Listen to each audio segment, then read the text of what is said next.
একজন delivery girl একটা ইট তুলে কোটি টাকার গাড়ি কাঁচ ভেঙে দিল, কিন্তু সে জানতো না যে এই কাজ তার পুরো জীবন পাল্টে দেবে। কোনো দ্বিধা না করে সে কাঁচ ভেঙে অচেতন বিজনেসম্যানকে বাইরে বের করলো। ঠিক গাড়ি থেকে দূরে যেতেই হঠাৎ গাড়িতে বিস্ফোরণ ঘটলো। ভিড় সাহায্য করলো, কিন্তু মেয়ে পড়ে গিয়ে আঘাত পেল। তবুও কাস্টমারের কল আসতেই সে ব্যথাকে উপেক্ষা করে সঙ্গে সঙ্গে নিজের স্কুটি নিয়ে ডেলিভারি করতে বেরিয়ে গেল।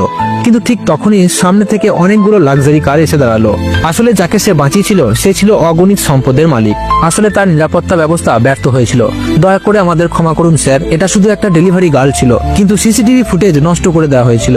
যখন ব্যবসায়ী সিসিটিভি ফুটেজ দেখলো তখন দুর্ঘটনার মুহূর্ত মনে পড়লো। অচেতনতায় সে মেয়েটির হাতে একটা বিশেষ দাগ আর গলায় একটা জেড লকেট দেখেছিল।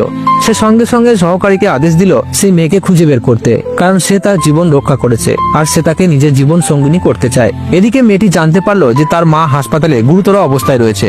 ডাক্তার বলল 3 দিনের মধ্যে কয়েক লাখ টাকা না দিলে তার মা আর বাঁচবে না। কিন্তু ডেলিভারি গার্লের কাছে এত টাকাও তো ছিল না। হঠাৎ তার মনে পড়লো তাদের একটা পুরনো বাড়ি রয়েছে যা বিক্রি করা যেতে পারে। বাড়ি যাওয়ার পথে কাকতালীয়ভাবে তার ধাক্কা খেয়ে দেখা হয়ে গেল সেই ব্যবসায়ীর সঙ্গে। তখন ব্যবসায়ী মেয়েটির হাতে সেই একই দাগ দেখতে পেল। সরি স্যার, আমাকে আমার মায়ের সাহায্য করতে হবে, আমি এখন থামতে পারবো না বলে মেয়েটি চলে গেল। ব্যবসায়ী ভাবনায় পড়ে গেল।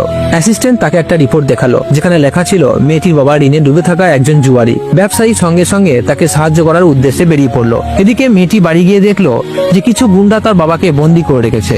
গুন্ডারা হুমকি দিল টাকা না দিলে তারা তাকে মেরে ফেলবে। মেয়েটি বাধ্য হয়ে ঋণ শোধ করার জন্য কিছু সময় চাইলো এবং বলল যে সে তার বাড়ি বিক্রি করে টাকা দিয়ে দেবে। কিন্তু যখন সে বাবার কাছে বাড়ির কাগজপত্র চাইলো তখন জানা গেল তার বাবা ইতিমধ্যেই বাড়িটা নিজের দ্বিতীয় স্ত্রীর নামে লিখে দিয়েছে। এ বাড়ি আর তোমার নয়, আমি এটা আমার দ্বিতীয় স্ত্রীকে দিয়ে দিয়েছি। কিন্তু বাবা, তুমি তো আমার মাকে কথা দিয়েছিলে যে এটা আমাদের হবে। রাগে তার বাবা মেয়েকেই দোষারোপ করলো এবং তাকে চড় মারলো। চিৎকার করে বলল, তুই একটা অশুভ মেয়ে, আগে নিজের মাকেই ধ্বংস করেছিস, এখন আবার আমার ঘর উজাড় করতে চাইছিস। তারপর সে মেয়েকে মারার জন্য চেয়ার তুলে ধরলো। ঠিক তখনই হঠাৎ বিজনেসম্যান সেখানে এসে হাজির হলো এবং মাঝখানে দাঁড়িয়ে মেয়েটিকে বাঁচিয়ে ফেললো।